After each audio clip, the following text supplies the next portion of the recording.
If Boston's neighborhoods are a tapestry of peoples and cultures, they're also a rich fabric of soundtracks. That's the basis of an interactive installation that's part of an exhibition starting March 11th at the Isabella Stewart Gardner Museum.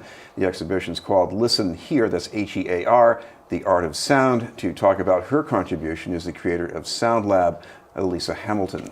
You started at the museum in something that involved dance. Yeah. And how did that take you to what we're talking about tonight? Well, the project I brought to the museum was a project called Dance Spot, where I create these pop-up dance floors and invite the public, or in this case, museum visitors, to dance with me and experience something joyful together. So my work with Sound Lab came out of that want to connect with the community, to share experiences through sound, and then to create this listening space at the museum where visitors could come and share that experience also. Now when I think of a listening space at the museum nowadays, I think of the Calderwood performing area. Yep. So what's it going to be like when people are listening to this? Well, the installation is actually going in Calderwood Hall. So the piece itself is grounded in this giant map that I've created of the neighborhood. It looks sort of abstract because I've drawn it, and that's going to be a 20-foot by 20-foot floor piece. That's going to be the foundation on which the installation itself will go on. So it's going to be 4 different listening stations, one for each of the 4 community partners that we worked with, and each listening station will have its own unique archive of sounds that visitors will come in and play, and the sounds are on records. So there will be turntables that were made just for the show, and I hope that visitors will discover many, many records and listen to them together. I want to have you walk me back. Take me to the first station on this line here. Sure. And tell me what happened when you were generating the When sounds. I was generating the sounds, so the sounds themselves, I recorded. We had 4 community partners for this project: Roxbury Youth Orchestra, Mike of Hyde Square Task Force, which is one of their youth music groups, the Eiley series, Art is Life Itself at Haley House Cafe, and the drama club at the Edward M. Kennedy High School for Health Careers. So those were the 4 community partners. So what I did was 2 workshops with each community partner group. The first workshop, we listened to sounds together that they had collected, and I recorded them doing their stuff that they do together. So with EMK, it was recording monologues that the students had written, and then working through their monologues. For Roxbury Youth Orchestra, it was recording their performance rehearsals and conversations with them. So varying things that I recorded. And then the second workshop I did with them, I introduced them to records, which was really exciting because 3 out of 4 of these groups are youth groups, so they had never you probably had all these before. people saying to you, what's a record? Right. Yes, they had never held records before. They had all these questions like, why does it have 2 sides? And like, what do the little lines mean? How do you know what you're playing? So I had each one of the teens play a record. I brought 45s in and introduced the idea of a single, a B-side, because kids today, all of us today, are really, music is driven digitally. So we buy, one song and we listen to it by ourselves. So this project is very much about listening to things together. We're talking with the creator of Sound Lab at the Isabella Stewart Gardner Museum, Elisa Hamilton.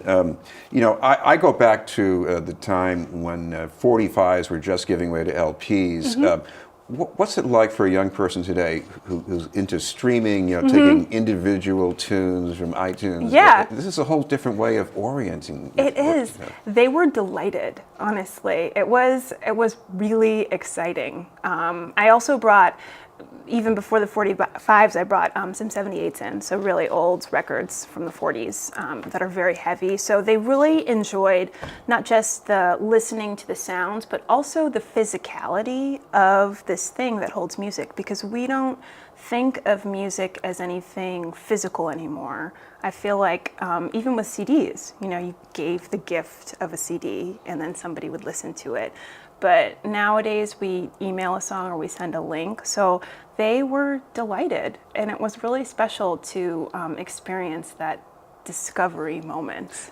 Chris, the other thing that occurred to me is that when you have an LP, if you have Sgt. Pepper's Lonely Hearts Club Band, Yeah. you have a fixed narrative.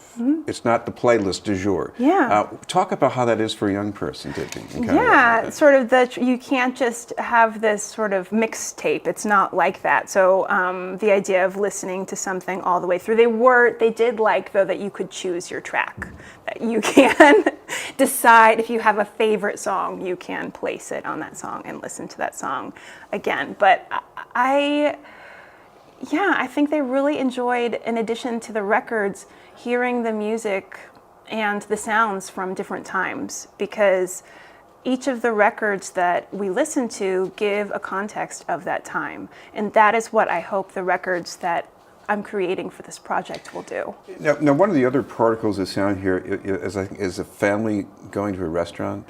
So that was a wonderful audio track that actually we listened to in one of the very first workshops that I did. Actually, the EMK High kids, they collected sounds from their own lives that we all listened to together. And that was a very special one that a young woman had brought in, and we all listened together. And What's special about it? because it was very intimate. And even the experience of listening to that intimate experience that they shared in that audio track all together created, I felt, a very special connection to all of us. And I think that's not something that just sound does, but that's something that art can do. Now, in all of these sound sources here, you have people who were sometimes very accomplished at producing music or dance or something, and maybe they felt that they were very familiar with what they were doing, and this was nothing new. But on the other hand, maybe it is new when you hear it played back. Did you have some experiences when it just struck them as being different from what they expected? Yeah, I think that there were a lot of experiences like that. And I have to say that these groups, they know that I've been recording them, and they know that the sounds that are being edited into tracks are going to go on records, but they actually haven't heard any of them played back. I've shared a few clips here and there, but I'm really looking forward to unveiling this piece and allowing them to really experience the way they've been immortalized, which is the goal, you know? Chris, the other thing is how this might even change perceptions of neighborhoods, whether you live in them or if you're very unfamiliar with them. And you close your eyes and you hear Haley House instead of your notion of Dudley Square. I guess that's going to be a bit of a revelation.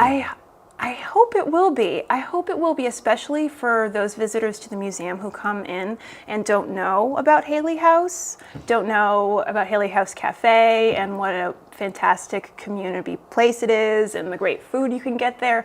I hope that they will listen to these records and hear these conversations and think, I can go there too. I can be a part of this dialogue. I hope